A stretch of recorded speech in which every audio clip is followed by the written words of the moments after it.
नमस्कार मित्रों, स्वागत है मेरे YouTube चैनल में। मैं आज आपको भूतिया हवेली की कहानी सुनाने वाला हूँ। इस कहानी सुनने से पहले मेरे चैनल को लाइक, शेयर और सब्सक्राइब कर लीजिए और कमेंट बॉक्स में जय श्री राम, जय हनुमान और जय सीताराम अवश्य लिखिए। भूतिया हवेली।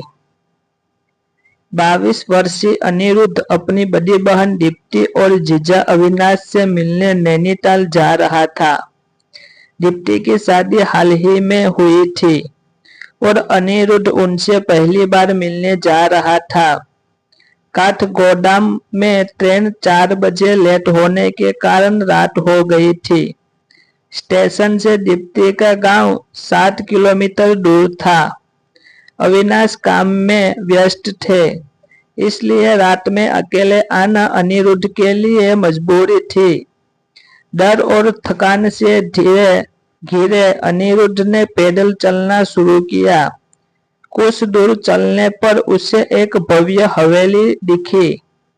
अंधेरी रात में वो हवेली और भी रहस्यमयी लग रही थी।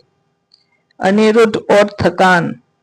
हवेली के विशाल दरवाजे खोलते ही एक ठंडी हवा ने उसे अंदर खींच लिया। अंदर का माहौल अजीब था। धूल से ढकी हुई भव्य फर्नीचर, मकड़ी के झाले और एक अजीब सी शांति। अनिरुद्ध डर रहा था, पर थकान और रात के अंधेरे ने उसे रुकने पर मजबूर कर दिया।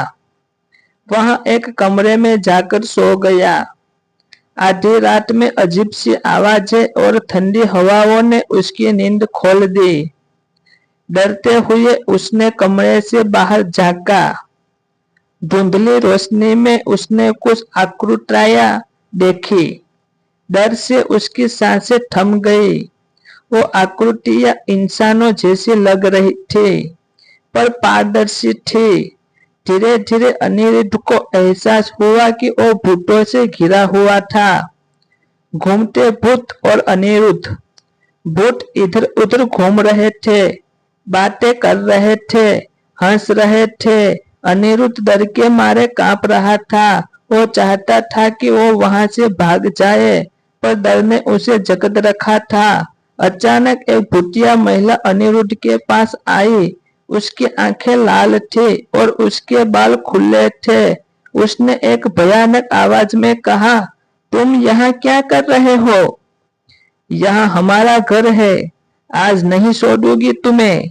अनिरुद्ध ने हिम्मत जुटाकर कहा, मैं एक राहगीर हूँ, रास्ता भटक गया था, सुबह होते ही मैं चले जाऊंगा। भूतिया महिला ने हंसी और बोली, कोई यहाँ से जिंदा नहीं जाता। यह सुनकर अनिरुद्ध की रूह कांप गई।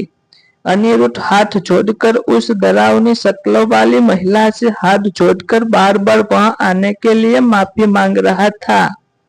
अचानक उसका ध्यान बैग में रखे हनुमान जी की तस्वीर और हनुमान चालीसा पर पड़ा।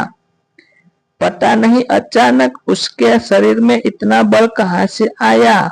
उसने जोर से चिल्लाते हुए हनुमान चालीसा पढ़ना शुरू कर दिया। एक विचित्र शक्ति की उसे अनुभूति हो रही थी। उसने अपने छोटे बैग को हाथ में किया और भागना शुरू कर दिया। वो तेजी से दौड़ता रहा, पीछे मुड़कर देखने की हिम्मत नहीं थी। कुछ भूत उसके पीछे दौड़ रहे थे। मंदिर की घंटी। अचानक अनिरुद्ध के पैर फिसल गए और वो गिर गया। गिरते के साथ ही उसका बैग, जिसमें हनुमान जी की तस्वीर थी, दूर जा गिरा और हनुमान चालीसा पढ़ना बंद हो गया। वो करा रहा था। एक भूत ने उस पर झपटा मारा।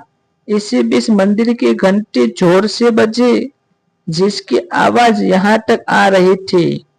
सुबह होने वाली थी और ये हनुमान जी की आरती का समय था। अब भूत गायब हो गए। अनिरुद्ध गंभीर रूप से घायल था, पर जिंदा था। ग्रामीणों ने अनिरुद्ध को घायल अवस्था में देखा। उन्होंने उसे तुरंत अपने घर ले जाकर उपचार किया। दीप्ति और अविनाश को जब अनिरुद्ध के बारे में पता चला, तो वे बहुत चिंतित हो गए। कुछ दिनों बाद अनिरुद्ध ठीक हो गया। उसने ग्रामीणों को पूरी घटना बताई। ग्रामीणों ने उसे बताया कि वो हवेली सालों से भूतिया रही है। कई लोग वहां गायब हो चुके हैं। यह सुनकर अनिरुद्ध को अपनी गलती का एहसास हुआ। उसे पछतावा हुआ कि उसने रात में अकेले हवेली में आश्रय लिया। इस घटना ने अनिरुद्ध को जीवन के महत्व का एहसास दिलाया। उसने सीखा कि हमें कभी भी डर के आगे नहीं झुकना चाहिए और हमेशा सतर्क रहना चाहिए।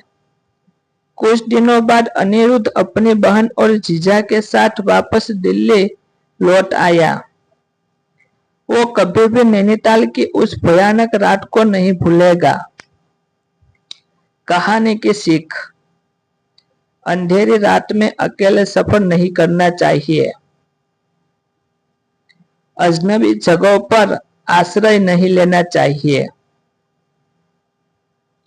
डर के सामने हमें हार नहीं माननी चाहिए। हमें सदैव सतर्क रहना चाहिए और जीवन का महत्व समझना चाहिए। इसकी जैसे मेरे नेक्स्ट रसप्रद वीडियो देखने के लिए मेरे चैनल को लाइक, शेयर और सब्सक्राइब कर लीजिए और कमेंट बॉक्स में जय श्री राम अवश्य लिखिए।